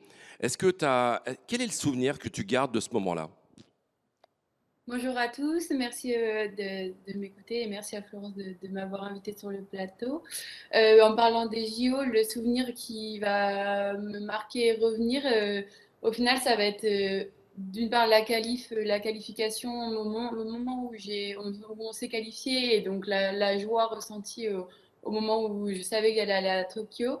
Mais sur place, vraiment à Tokyo, ça sera les médailles d'or et d'argent qu'ont gagné mes copains, partenaires, collègues en double, donc la médaille d'or pour le double homme et d'argent pour les filles, qui ont été des moments de joie et en fait de motivation énorme pour Paris, parce qu'ils nous ont transmis tellement d'émotions à ce moment-là que j'ai qu'une envie, c'est de pouvoir à mon tour à Paris vivre cette médaille de l'autre côté, enfin sur le podium et pouvoir transmettre ces émotions à mon tour. Alors, toi, tu as vécu également à Tokyo, tu as été au village olympique, bien évidemment, tu as croisé des stars, des Teddy Riner & Co. Quel sentiment on a quand on est un sport mineur de se retrouver parmi des gens qui ont une notoriété évidente ? C'est génial, ce qui est génial au jeu, c'est que justement, il n'y a plus vraiment de hiérarchie entre justement, les sports mineurs comme l'aviron et les stars et les sports un peu plus médiatisés, etc. On a l'impression qu'on est tous là pour la même chose, on est tous passés par les mêmes galères, etc. pour arriver là. Et donc, une fois au jeu, une fois au village, il n'y a plus de hiérarchie, tout le monde se parle, se dit bonjour, se demande comment ça va, comment ça a été la compétition, que ce soit dans l'ascenseur pour aller aux chambres, que ce soit pour aller au self, etc. Et c'est le vrai sentiment d'une équipe de France. Je pense qu'il n'y a qu'au jeu qu'on peut ressentir ça, parce qu'il n'y a qu'au jeu qu'on se croise tous comme ça. Donc c'était vraiment un sentiment génial. Alors, on a croisé il n'y a pas très très longtemps dans nos business clubs un gars que tu connais peut-être, qui s'appelle Jérémy Azou, qui est champion olympique à Rio. Il a fait partie des 11 médailles de Rio. Et je lui ai dit, il a tout gagné, Jérémy, même un titre de champion du monde. Et je lui ai dit, est-ce qu'un jour dans ta vie, tu as un regret ? Et il me dit, oui, j'en ai qu'un. Le jour où je suis champion olympique, eh bien, je suis tombé le même jour que Teddy Riner, et forcément la une de l'équipe le lendemain, c'est pas pour moi, c'était pour Teddy Riner, et il n'a même pas eu la une de l'équipe avec son nom. Ça aussi, on doit avoir un moment de frustration également quand on est des sports mineurs. On n'existe qu'une fois tous les 4 ans, quoi. C'est un peu ça aussi. Qu'est-ce que tu attends de l'entreprise? Demain, tu vas trouver un partenariat avec une entreprise, on te le souhaite. Qu'est-ce que toi, tu pourrais t'engager dans les 3 prochaines années si demain un sponsor, une entreprise venait à t'accompagner? En quoi tu t'engagerais? Déjà, d'un point de vue simplement sportif, je m'engage à aller au bout de chaque entraînement, etc., pour arriver le plus fort possible à Paris. Et ça, je pense que c'est hyper important de ne pas oublier cet aspect-là, que c'est le travail de chaque jour qui feront que je serai le plus forte à Paris. Et après, au niveau plus donnant-donnant, comme on le dit, ça serait de pouvoir partager tout ce que m'apprend le sport avec l'entreprise, des collaborateurs. Je suis en ce moment en stage en entreprise pour mon master d'école de commerce. Et encore hier, j'ai été, on va dire, oui, félicitée pour mon savoir-être, etc. Alors que c'est des choses que j'ai appris dans mon sport et dans la pratique du sport de haut niveau et qui, en fait, sont très bien, très faciles à mettre en place en entreprise et qui sont très appréciés. Et donc, c'est des compliments qui sont qui me font énormément plaisir parce qu'il y a vraiment un vrai parallèle entre le sport et de haut niveau, en tout cas, et la vie en entreprise. Donc, pourquoi pas profiter de ces compétences qu'on développe d'un côté pour partager avec les collaborateurs. Dernière question, Violaine, je te coupe, désolé, on est pris par le temps, mais aujourd'hui, ton rêve, si tu avais un rêve de gosse à réaliser, tu as 22 ans, à 30 ans, tu dois faire quoi et vers quoi tu tends? Alors après Paris, il y a Los Angeles. Je suis assez jeune, donc je peux encore y penser, donc en 2028. Donc à 30 ans, moi j'aimerais bien avoir... du coup, je pense que j'aurais arrêté ma carrière sportive et donc à ce moment-là, j'aimerais bien avoir, c'est vrai, ma petite entreprise, ma petite boîte dans la région des Hauts-de-France. Dans quel domaine? Dans quel domaine t'aimerais au niveau de l'activité? Je sais pas trop encore. C'est vrai que c'est hyper dur de se projeter, mais je verrai ce qui me tient à cœur à ce moment-là parce que je pense qu'il faut un projet fort pour la reconversion et donc je verrai ce qui vraiment me tient à cœur et ce qui me porte à ce moment-là. Mais c'est quelque chose, c'est sûr, qui m'anime. Donc on reparlera de toi, c'est promis, Violaine, dans le prochain projet, on va en parler juste après. Je vais donner la parole tout de suite à Vincent Fagnon. Vincent qui est à Saint-Quentin. Alors Vincent, toi tu es un sportif, tu as 39 ans aujourd'hui, tu es né à Cambrai, tu as un bac littéraire et également tu as fait l'école de sous-off de gendarmerie et tu as un BTS de comptabilité, tu as pratiqué le foot jusqu'à ton accident de voiture qui était en 2005. Tu es passionné d'histoire d'Égypte antique et de la Première Guerre mondiale et tu es surtout passionné par le sport. Et aujourd'hui, le sport que tu pratiques, c'est le tir à la carabine 50 mètres et 100 mètres. Aujourd'hui, qu'est-ce que tu attends demain? Bien évidemment, tu as fait les Jeux Olympiques à Tokyo. On peut peut-être projeter le slide de la performance de Vincent. Est-ce que Noémie, c'est ta gentillesse de montrer le palmarès de Vincent? Qu'est-ce qu'aujourd'hui, demain, tu rencontres des entreprises, qu'est-ce que tu as envie de leur dire, Vincent? Eh bien, en fait, au niveau des entreprises, ce que je peux leur permettre et eux peuvent me permettre, c'est une visibilité à l'international et au niveau national avec des échanges réguliers. Et puis également une visibilité médiatique, puisque lors d'éléments faits en entreprise, un sportif peut se déplacer et montrer le côté social et entraide que l'entreprise apporte aux sportifs. Mais également, lorsque nous sommes interviewés au niveau de journaux, qu'ils soient régionaux ou nationaux, eh ben de mettre en valeur l'entreprise qui nous soutient et lui apporter justement ce côté, comme je le disais, social, qui parfois peut manquer au niveau des entreprises. Même question qu'à Violaine. Aujourd'hui, Vincent, ton rêve, c'est quoi? Alors, mon rêve, c'est évidemment une médaille aux Jeux et Paris à la maison.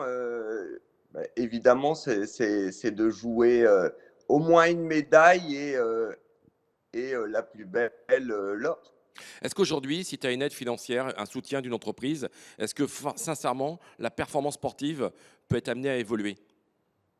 Alors oui, puisque en fait, ça permet d'avoir clairement des soucis en moins de logistique ou de dire, bah voilà, je ne peux pas m'entraîner comme je le veux, puisque bah, pour ma part, je travaille et donc je dois faire le lien entre mon travail et le sportif. Et puis, bah, on est dans un sport où le matériel est assez onéreux. Pour vous donner un exemple, une carabine pour le 10 mètres, qui est une carabine à plomb, il y en a pour 3 000 €.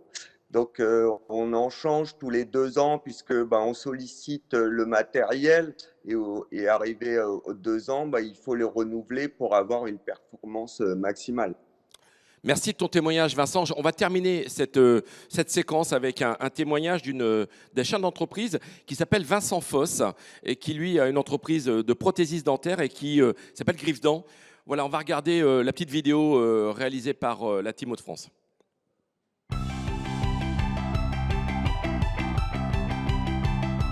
Bonjour, je me présente, je suis Vincent Fossé, je suis à la tête d'un laboratoire de prothèses dentaires qui s'appelle Griffedent et nous sommes 11 collaborateurs. J'ai choisi d'intégrer la Team Hauts-de-France, tout d'abord parce que je suis un ancien sportif, passionné encore de sport. Je trouvais que les valeurs du sport étaient identiques à celles de l'entreprise à bien des égards, le travail d'équipe, l'engagement, respect des règles et des délais. Alors je pense pouvoir apporter mon utilité dans cette team par bien des égards, c'est-à-dire notamment une découverte du métier, un apprentissage, un stage, de la reconversion, différentes choses. Ensuite, je peux fédérer autour de moi des clients, d'autres prothésistes, de quoi rassembler, je ne sais pas moi, de 5 à 10 000 € par an sur 3 ans afin d'aider les sportifs. Et puis ensuite, on a quand même une petite spécialité dans notre métier, le protège-dents que je propose de faire aux sportifs de la Team Hauts-de-France. Si je le fais, pourquoi pas vous? Créons la Team Hauts-de-France, des entreprises engagées pour le sport et avec le sport. Merci à la région, merci Florence d'avoir fait ce témoignage.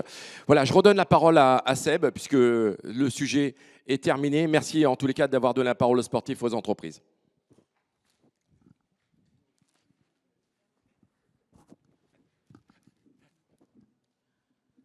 Je rigole parce que je m'emmêle le masque dans mes lunettes et donc je ne pouvais plus arriver. Et c'est pour ça que je rigole. Excusez-moi. Merci beaucoup Olivier. On va passer à la table suivante. Donc je vais appeler maintenant, excusez-moi, je suis un peu perturbé par mon problème de masque. Je vais appeler maintenant Pascal Laous, si tu veux bien nous rejoindre, et puis Vindhya Saravan du Souffle du Nord.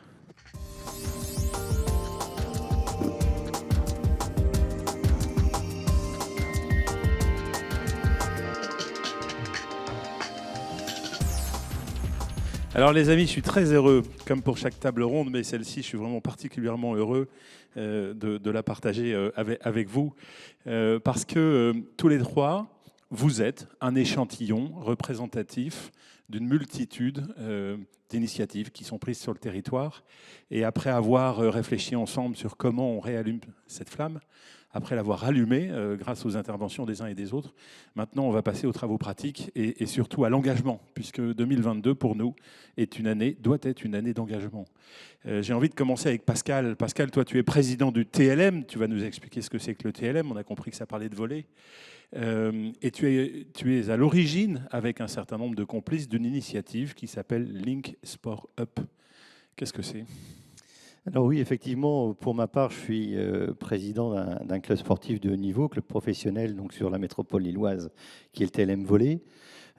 Juste pour la petite histoire, je viens du monde de l'entreprise et comme beaucoup de dirigeants d'entreprise, de la même façon que Philippe nous l'expliquait tout à l'heure, on rend un peu ce que le sport nous a apporté, je dirais, en nous engageant à les développer et à faire en sorte qu'on ait des clubs qui soient de plus en plus forts, je dirais, dans leur discipline. Alors pour ça, on a effectivement depuis un peu plus d'un an, avec quelques présidents de clubs, commencé à réfléchir sur comment, collectivement, collégialement, on pourrait essayer d'aider nos clubs à grandir plus vite en termes de professionnalisation, que ce soit sur notre capacité à avoir des équipes plus performantes d'un point de vue sportif, mais aussi des clubs mieux structurés qui leur permettent de s'inscrire durablement dans leur développement et dans leur performance. Donc aujourd'hui, on commence avec, sur le territoire avec 21 clubs, qui sont une quinzaine déjà qui sont partie prenante, qui sont issus des clubs soutenus par l'AMEL et par la région. Je tiens à les remercier d'ailleurs de l'action et de l'accompagnement, je dirais, qu'ils font au quotidien de nos démarches et de notre développement. Donc vous les voyez, un certain nombre de clubs que vous connaissez, bon, un logo bien connu qui est celui du LOSC, des sports à la fois masculins et féminins, avec le SBVA, des sports collectifs, le SBVA ou le VCMB par exemple en volley et le SBVA pour le basket. Des clubs masculins bien connus aussi, que ce soit, on en parlait tout à l'heure de l'OMR en termes de rugby. Donc des grands clubs de sport connus de la région, mais qui ont encore besoin de grandir. Et je soulignerai aussi que tous ces clubs ont quasiment tous une section handisport, et que là aussi, on a une responsabilité à développer ça. Alors, les objectifs que nous nous sommes fixés, on a deux grands objectifs. Le premier, bien sûr, c'est d'innover, que cette structure Link Sport Club Up, qui est une vraie société, qui est une société anonyme, soit là effectivement pour aider nos clubs à se développer, en tout cas accélérer leur développement au niveau professionnel, leur permettre effectivement de, comme j'évoquais tout à l'heure, d'être durablement installés au plus haut niveau et d'être performants et d'aller chercher des titres, que ce soit au niveau national mais aussi européen. Enfin, pour développer notre sport, juste toujours sur le premier objectif, la première mission, c'est d'augmenter le rayonnement de nos sports en faisant en sorte que l'ensemble de nos filières sportives, pas uniquement nos clubs, grandissent, et plus effectivement nos filières seront fortes, plus nos clubs seront forts. Professionnaliser nos structures et infrastructures, je l'évoquais, on n'a pas de structure durable si autour de l'équipe sportive, on n'a pas une structure qui tient la route pour durer dans le temps. Et puis, bien sûr, techniquement et budgétairement, on a toujours besoin d'être plus performants, et on a tous aujourd'hui la nécessité de faire baisser nos coûts d'exploitation, en particulier en mutualisant certains achats qui nous permettraient d'avoir une puissance de négociation plus importante. Et le deuxième point, qui est peut-être le plus important, c'est celui de rapprocher le sport et l'entreprise. On en a beaucoup parlé tout à l'heure. Florence nous a rappelé effectivement que pour avoir des gens en forme, il faut faire du sport. J'ai dirigé moi-même des sociétés. Quand on avait des gens qui pratiquaient le sport, et Dieu sait que j'ai toujours favorisé ça dans les entreprises que je dirigeais, on a forcément une entreprise qui vit mieux, une entreprise qui est plus performante, une entreprise qui est plus disponible pour ses clients. Et là, aujourd'hui, effectivement, une de nos vocations au niveau de Link Sport Up, tous ces clubs mutualisés, c'est d'associer donc le développement des entreprises au développement du haut niveau. Je pense qu'on a beaucoup de choses à partager dans le savoir-faire, effectivement, du développement des clubs professionnels et de la performance avec l'entreprise, et vice-versa. Aussi, associer les entreprises à devenir un acteur pour l'innovation et la performance du monde du sport. Je crois que nos sports, quelle qu'elle soit la discipline, on a besoin effectivement de progresser, que ce soit sur des technologies qui nous permettent de mieux pratiquer, mieux travailler avec les sportifs sur leur performance, que ce soit sur les domaines de l'alimentation. Je crois que nos clubs ont besoin de grandir aussi sur ces sujets-là. Donc il y a des entreprises qui sont performantes aujourd'hui dans la nutrition. On peut imaginer développer un certain nombre de projets ou de programmes avec ces clubs sportifs. Augmenter le rayonnement de nos clubs et des sociétés sur notre territoire, c'est important. On a aujourd'hui une capacité dans le sport à toucher des dizaines de millions de personnes dans le monde entier. Donc voilà, c'est un deuxième objectif clé pour nous. Alors pour faire ça... Merci Pascal. Moi je trouve que tout cela est passionnant, je ne sais pas si vous vous rendez compte, tous ces clubs d'élite qui s'assemblent pour faire des choses ensemble, c'est génial dans cette logique de coopération. Une question, tu prépares quelque chose de très concret dans la perspective de ces JO et puis dans la perspective de ce lancement, les Olympiades de l'entreprise. Tu nous en dis deux mots, s'il te plaît? Alors effectivement, on a un programme qui vise à amener les sociétés à pratiquer un peu plus de sport. Donc au-delà de ce que font déjà beaucoup de nos clubs, c'est-à-dire organiser toute l'année, ouvrir leurs portes aux entreprises pour pratiquer leur sport avec leurs coachs professionnels et leurs sportifs professionnels, ce qui se voit nulle part ailleurs. Aujourd'hui, avoir une telle proximité entre le monde de l'entreprise et les professionnels du club, ça n'existe quasiment pas ailleurs. Donc ça, je crois que c'est très important et c'est très innovant. Et effectivement, courant juin, on va organiser une très grande manifestation où on réunira le monde de l'entreprise et du sport en organisant ce qu'on appelle les Olympiades de l'entreprise. Donc les entreprises pourront participer à cette Olympiade en inscrivant dans les disciplines qui les intéressent des équipes de sportifs. Et il y aura effectivement une compétition qui sera organisée et conduite concomitamment avec les entreprises, bien sûr, et les professionnels du sport.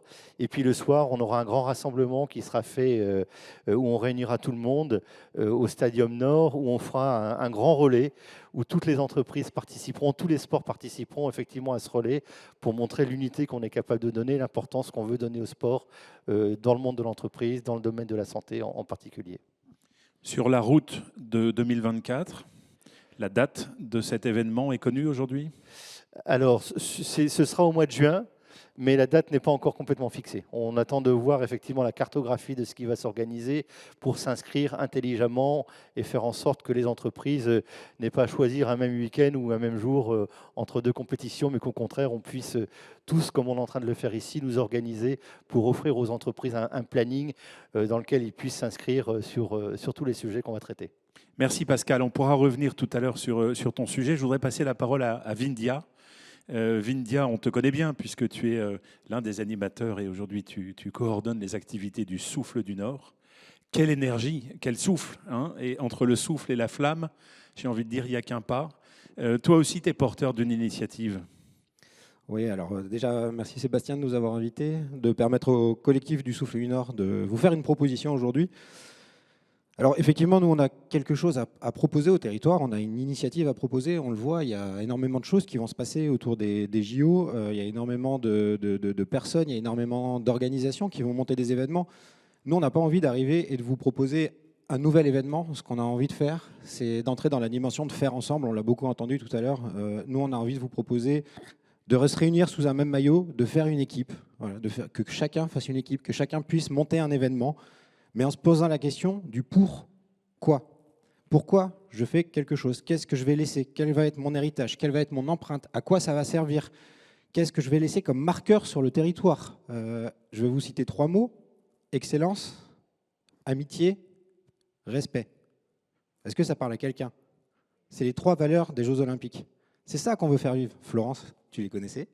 C'est ça qu'on veut faire vivre, nous, sur le territoire et amener chaque organisation, chaque personne, chaque individu, chaque citoyen qui va organiser ou participer à un événement, de faire vivre ces 3 valeurs-là et de se poser la question pourquoi. J'aimerais bien t'interrompre juste une seconde parce que je ne suis pas sûr que tout le monde connaisse bien le Souffle du Nord. Est-ce que tu peux nous expliquer globalement qu'est-ce que c'est que ce Souffle du Nord? De quelle énergie est-il animé? Le Souffle du Nord, c'est quelque chose d'assez indéfinissable. Par définition, c'est un souffle, ça appartient à tout le monde en a, ça se partage, ça ne s'approprie pas. C'est une énergie, nous on est là pour allumer des flammes, des petites étincelles, pour que chacun puisse se les approprier, pour que ça grandisse. Nous on est vraiment là, le Souffle du Nord, dans notre organisation, pour relier, pour faire du lien, pour que les choses, elles n'existent pas individuellement, mais qu'on fasse ensemble, qu'on se relie, qu'on relie les compétences du territoire, les talents de chacun, et qu'on le mette au service de quelque chose de plus grand que nous. Et là, sur cet événement des Jeux Olympiques, il y a quand même quelque chose d'incroyable à faire. Je pense qu'on est tous d'accord. Mettons-nous tous ensemble, dans une même équipe, pour que cette opportunité devienne un vrai marqueur de territoire et qu'on dessine aujourd'hui les valeurs du territoire qui seront dans 50 ans, dans 100 ans, qui seront un héritage qu'on ne vivra même pas nous-mêmes. C'est ça qu'il faut qu'on fasse à travers les Jeux Olympiques. Ce Souffle du Nord a été créé à quelle occasion? Quel a été son premier fait d'armes et quels ont été les suivants? Moi, j'en ai 2 en tête. J'aimerais bien que tu nous en dises un mot. Je te vois venir.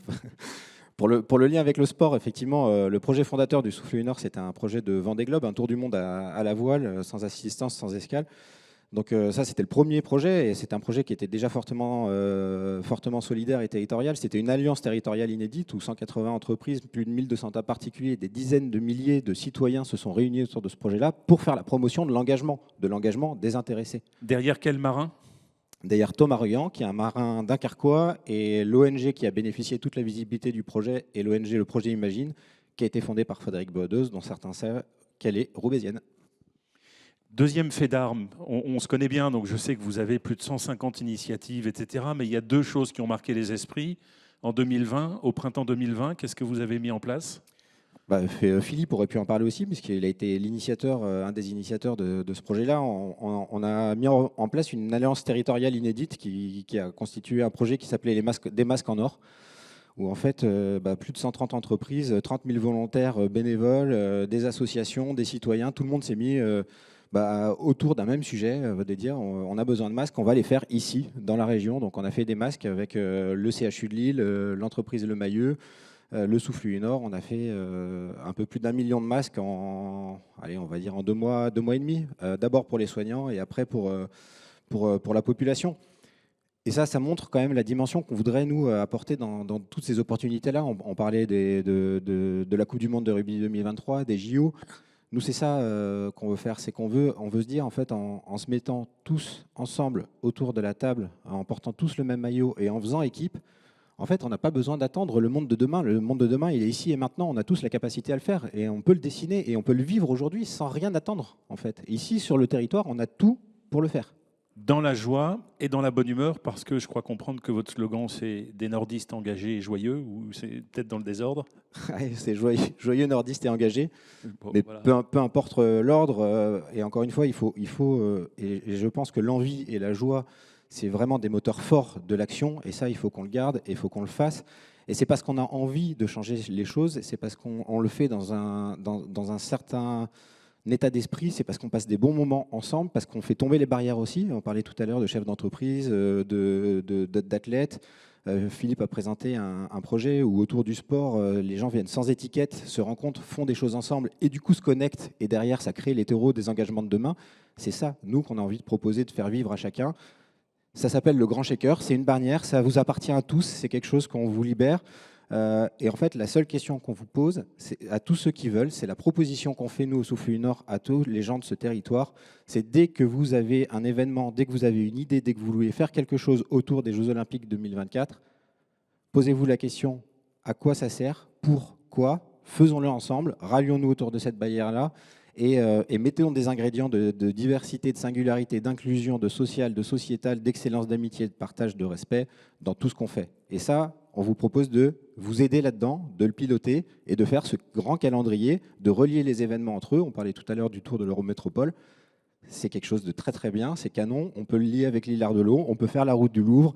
Tout ça, ça peut dessiner un parcours toute l'année où tout le monde, les citoyens, les entreprises et les athlètes peuvent se retrouver à des moments différents, se connecter et créer les terreaux des engagements de demain. C'est ça notre proposition, c'est de relier tous ces événements-là. Avec la promenade de l'Eurométropole dont on a parlé tout à l'heure, notamment. Bien évidemment. Merci Vindia. J'ai un petit message de service à faire passer, puisque j'ai pas d'oreillette, mais avec un SMS, Philippe Lamblin me dit que vous pouvez arrêter d'envoyer les SMS.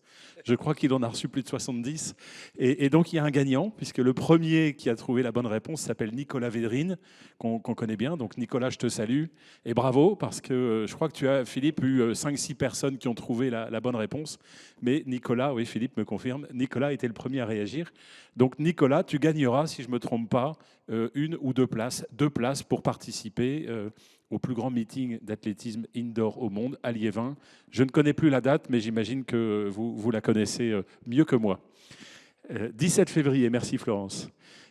Olivier, toi, depuis que je prépare ce comité Grand Lille avec toi, je te vois comme un gamin. C'est un compliment venant de moi parce que à chaque fois tu me dis j'ai un rêve de gosse et j'aimerais que tu nous parles de ce rêve de gosse. C'est un rêve de gosse, en effet. Je suis moi-même passionné de sport et j'ai la chance d'avoir dans mon équipe que des sportifs. Vous voyez, ce logo, ce blason un peu sportif, un peu sportco qu'on avait imaginé au départ avec un arbre et avec un olivier au milieu. On voulait quelque chose de pérenne et on s'est toujours dit qu'on voudrait faire les choses en lien avec le sport. Et ce rêve de gosse, c'est... Moi-même, j'ai joué au rugby pendant 15 ans. J'étais un sportif moyen en tennis. J'étais 15-5 en tennis. C'était pas très brillant, mais par contre, j'avais toujours des yeux qui brillaient à chaque fois que je lisais l'équipe ou que je regardais la télé sur les grands événements. Et ce qui m'émeut le plus, c'est les hymnes. C'est la Marseillaise. Et quand vous avez, à chaque fois que je rencontre un sportif de haut niveau, vous lui demandez toujours, les gars se souviennent rarement du nombre de une de l'équipe qu'ils ont fait, mais ils se souviennent toujours du nombre de Marseillaises qu'ils ont chantées. Et ça, je pense que dans le monde du sport, c'est assez unique. Et avec mon ami Vincent De Gallet, avec Eddie Schuster également, nos managers, on a eu cette idée un peu folle en 2018 et on l'a relayée en 2021 avec le 12 octobre avec une réunion avec le comité Grand Lille, le club gagnant également avec et pas mal d'autres acteurs, la région. On s'est dit, mais pourquoi on ne réunirait pas 1000 patrons mobilisés autour des JO 2024. Et notre idée, c'est quoi? C'est de se dire qu'il y aura 3 temps forts. Ça sera d'abord la première, ça sera au Vélodrome de Roubaix. Grâce à la région, on va pouvoir organiser cet événement assez incroyable avec 100 tables qui vont être réservées pour cet événement. Et aujourd'hui, on a travaillé avec un gars qui s'appelle Jean-Pierre Guilbert, qui habite à Saint-Amand-les-Eaux. Et c'est un puits de science. Sa fonction, il est historien des Jeux Olympiques. Il a écrit 3 bouquins et il raconte tout ce qui se passe dans les Jeux Olympiques de la région des Hauts-de-France. Et vous savez que depuis 1896, depuis que les Jeux existent, il y a eu 323 médaillés olympiques. Sur ces 323, il en reste 51 en vie aujourd'hui. Sur ces 51 en vie, eh bien, on en a contacté 35 parce que malheureusement, il y en a 16, on n'arrive pas à retrouver leurs coordonnées. J'espère que Fred Renard va pouvoir nous aider à la région pour essayer de recontacter ces gens-là et essayer de faire venir tous ces médaillés olympiques, comme l'a fait si brillamment tout à l'heure notre ami Philippe, les faire tous venir avec leurs médailles et puis qu'on fasse la très très belle photo de famille qui va bien. Et surtout, on va parler un peu de l'histoire, mais on va surtout parler du futur. Et se dire que demain, aujourd'hui, on a à peu près une centaine de sportifs qui sont sur une liste qui potentiellement pourraient peut-être demain partir à Paris. Mais ce n'est pas sûr, ça dépend que de leur performance sportive et puis également du mode de sélection. Et puis de se dire, ces jeunes-là, avec l'équipe de la région, eh bien, on va les faire venir à cet événement. Et puis on va proposer aux entreprises de partager ce moment avec eux. Et sur chaque table, on va mettre un sportif, l'ancienne gloire ou un futur espoir qui pourra peut-être partir à Paris et de se dire on va communier cette journée-là et on va faire un grand moment. Le matin, on fera un speed meeting, on fera peut-être un job dating également qui pourra avoir du sens pour permettre aux athlètes de pouvoir rencontrer des entreprises. Qui sait, peut-être demain de trouver un partenariat, peut-être un futur employeur, avoir un projet. Et puis surtout, ce qui va nous importer le plus aujourd'hui, c'est d'accompagner. Alors, à la fois financièrement, mais également tout ce qui pourrait être une aide matérielle, une voiture, un logement, enfin quelque chose qui fasse jusqu'en 2024, voire 2025, on pourra accompagner ces 30, 40, ces 100 sportifs pour, comme le dit Philippe Lamblin, ne laisser aucun sportif sur le bord de la route. Ça, c'est un rêve de gosse et j'en ai des frissons quand je vous en parle parce que ça, c'est un truc qui serait unique en France. Ça ne s'est jamais réalisé et on serait les premiers à le faire. Et ça, avec tous nos business clubs et avec l'ensemble, se dire que demain, on a une centaine, 200, 300 entreprises qui pourraient venir communier avec nous sur cette opération. Rappelez-vous ce moment, c'est le 20 mai et ça sera un moment magique. 2 informations pour compléter ça, et puis je vois l'heure qui tourne, on arrivera bientôt à la conclusion. Jean-Pierre Le Tartre va nous rejoindre pour dire quelques mots. Première information, c'est que ce 20 mai, on a la chance et le privilège de pouvoir accueillir Tony Estanguet. Vous savez que Tony Estanguet est le président du comité d'organisation des Jeux Olympiques de 2024. Et donc tu le confirmes, hein, il sera bien là. En tous les cas, le courrier est parti. Xavier Bertrand a écrit un courrier dans ce sens-là à Paris 2024, en effet. Et Philippe Lamblin est à la manœuvre dans les coulisses pour pouvoir communiquer avec lui. Première information. La deuxième information, c'est que pour pouvoir agir très concrètement, les entreprises, si elles ont envie de participer à cette aventure et donc d'aider financièrement ou d'accueillir des sportifs, en tout cas de leur permettre de se préparer dans les meilleures conditions. J'ai entendu quelqu'un dire dans la préparation de cette plénière, bien souvent un athlète de haut niveau, la seule perspective qu'on lui offre, c'est d'être gardien d'un stade dans une commune et pendant ce temps-là, il peut s'entraîner, mais finalement, c'est difficile quand quelqu'un finalement a fait des études, a une passion professionnelle et aimerait pouvoir conjuguer à la fois sa préparation athlétique et puis mener sa carrière professionnelle. Donc il y a aussi cet enjeu-là, et qui est un enjeu que je trouve plutôt chouette. Donc la manière très concrète de pouvoir participer à cela, je vois dans mon axe Frédéric Renard qui s'occupe à la région Hauts-de-France, et bien de la fondation de la région Hauts-de-France. Les entreprises pourront faire des dons pour pouvoir participer à cet accompagnement. Et donc, ne l'oubliez pas, si vous êtes intéressé par cette opération-là, vous pouvez le faire de manière très attractive, puisque qui dit don, dit défiscalisation. Et donc, c'est des véhicules qui sont, à mon avis, à utiliser. On ne le fait jamais suffisamment, et je ne rate pas cette occasion de le dire. Donc, cette opération sera aussi une opération qui sera, j'ai envie de dire, double, triple ou quadruple effet Key School, parce que vous allez pouvoir, participer à une aventure, 2, faire vivre quelque chose à vos salariés, 3, être partie prenante de l'aventure régionale, et 4, optimiser les choses d'un point de vue de vos exploitations. Olivier, reprends le flambeau. Ouais, ce qui est important dans ce que tu viens de dire, en effet, il y a l'aspect bien évidemment financier, on l'a entendu avec Violaine et Vincent tout à l'heure, mais pas que. Je pense qu'aujourd'hui, l'entreprise, si elle veut réussir ce partenariat avec ce sportif, il faut qu'il se passe quelque chose. Vous savez, dans la vie, on a toujours tendance à dire, rappelez-vous, on passe des bons moments, mais on se souvient rarement de ce qui a été dit, de ce qui a été écrit. On se souviendra toujours de l'émotion qui a été générée. Je pense que ce jour-là, le lien que vous allez créer avec le sportif, pendant 3 ans, vous allez générer quelque chose où vous serez fier non seulement de le présenter aux collaborateurs, vous serez fier de partager ce moment, mais vous imaginez, si le gamin ou le jeune part au JO, quand vous le verrez à la télé, pendant 2 ans, je l'ai accompagné, quelle fierté pour la boîte. Oui, Vindia, vas-y, bien sûr, la table est ouverte, vas-y. Vous aurez remarqué que certains jeunes athlètes envahissent la salle. Donc Jean-Pierre Le Tart est en apnée là, mais voilà. Vas-y, Vindia. Non, je voulais juste, et je fais très rapidement parce que je sais que le temps tourne, mais on parlait des rêves de gosse. Je vous invite à faire une expérience aussi, et c'est Franck Desmarais, qui est quelqu'un de la région qui connaît très bien le sport, pour ceux qui savent, qui m'a parlé de ça là, il y a 10 jours, et ça m'a interpellé. Faites l'expérience de lancer un ballon dans toutes les rues du monde. Qu'est-ce qui va se passer? Mais en fait, tout le monde va venir jouer autour du ballon. Tout le monde va venir faire équipe. Dans tout ce qu'on va faire autour des JO, c'est ça. Les JO qui arrivent ici dans la région, c'est un ballon qui est lancé et qui rebondit. Tout le monde va aller autour. N'oublions pas, dans nos événements, quand on lance un ballon, c'est des gens qui se connectent. C'est pas des chefs d'entreprise, c'est pas des collaborateurs, c'est pas des citoyens, c'est pas d'agents de l'associatif, c'est pas des gens qui sont en difficulté, c'est des humains qui se connectent.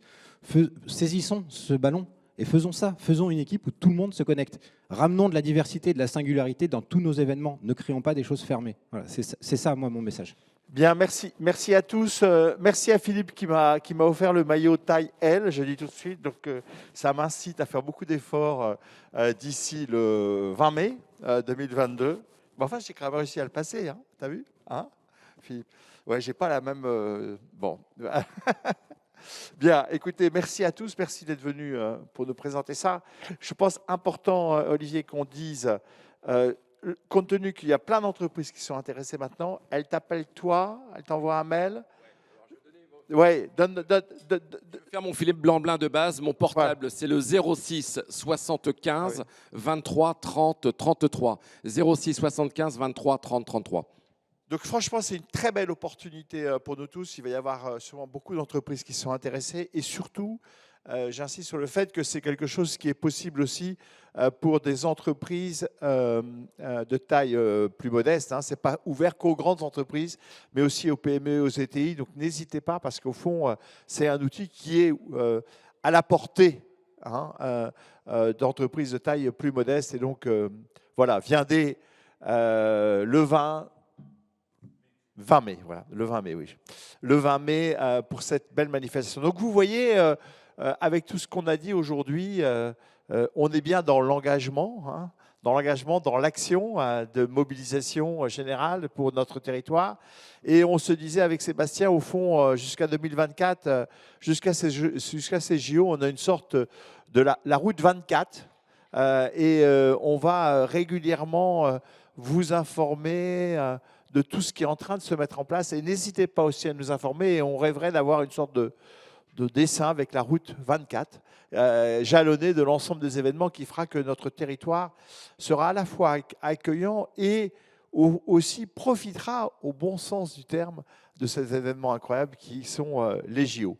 Et puis il y a la Coupe de rugby avant aussi, donc on a pas mal d'activités pour les semaines et les mois qui viennent.